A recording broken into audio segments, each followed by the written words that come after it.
नीको लागे पुरुषोत्तम मास। अधिक मास पुरुषोत्तम मास में हम अनेकविध प्रकार से श्री प्रभु को अलग अलग मनोरथों द्वारा, विविध श्रृंगार के माध्यम से, विविध सामग्रियों के प्रकार से सेवा में कुछ विशिष्टता के द्वारा हम लाड लड़ाते हैं। उसी श्रृंखला में 15 दिनों के उत्सवों में पूर्णिमा पर्यंत विविध प्रकार के उत्सवों को हमने मनाया।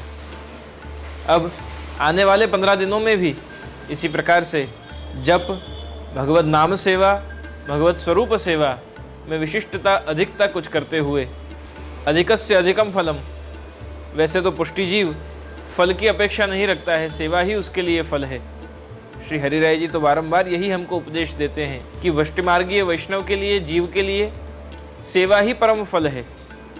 तो अधिक से अधिक सेवा भगवत प्राप्त हो, प्रभु की ज़्यादा से ज़्यादा जीव सेवा कर सके, वो उसके लिए फलात्मक है। हम अपने इस जीवन में किस प्रकार से most of the time of our day हम कुछ भगवत कार्य करने में व्यतीत करें, वही हमारा गोल होना चाहिए फॉर दिस अधिक मास। साथ ही साथ मैंने कई जगह ये भी देखा कि पुरुषोत्तम मास, अधिक मास में ठाकुर जी के अलग अलग मनोरथ तो होते हैं, पर उनमें मन कल्पित भावों से भी मनोरथ हो जाते हैं। पुष्टि मार्ग की विशेषता ये है, यह मार्ग प्रभु के सुख का है, प्रभु के सुख का विचार करके सेवा करने का है। तत्सुख का विचार यहाँ मुख्य है। जिन जिन लीलाओं में प्रभु को सुख हुआ, प्रभु को आनंद हुआ, प्रभु की प्रसन्नता थी, वो लीलाओं का मनोरथ पुष्टि मार्ग में किया जाता है, जिनका संदर्भ श्री आचार्यों की वाणी में या अष्टसखाओं के पदों में प्राप्त होता है। उन्हीं भावों का मनोरथ परिपूर्ण किया जाता है। ऐसे मनोरथ नहीं किए जाते कि जहाँ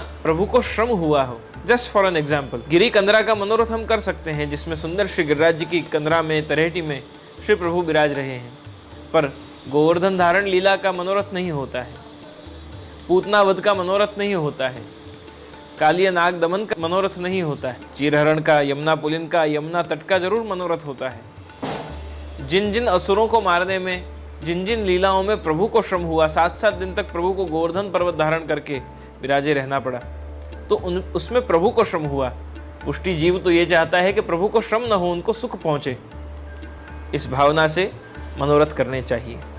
तो आप भी आशा है अपने प्रभु को इसी भाव से लाड लड़ाते होंगे, इसी विचार के साथ और विवेक के साथ प्रभु के सुख का विचार करते होंगे, और इस अधिक मास में भगवत नाम, भगवत सेवा में तत्पर होकर और इस अधिक मास पुरुषोत्तम मास को अपने लिए, अपने जीवन का परम फलात्मक काल बना रहे होंगे।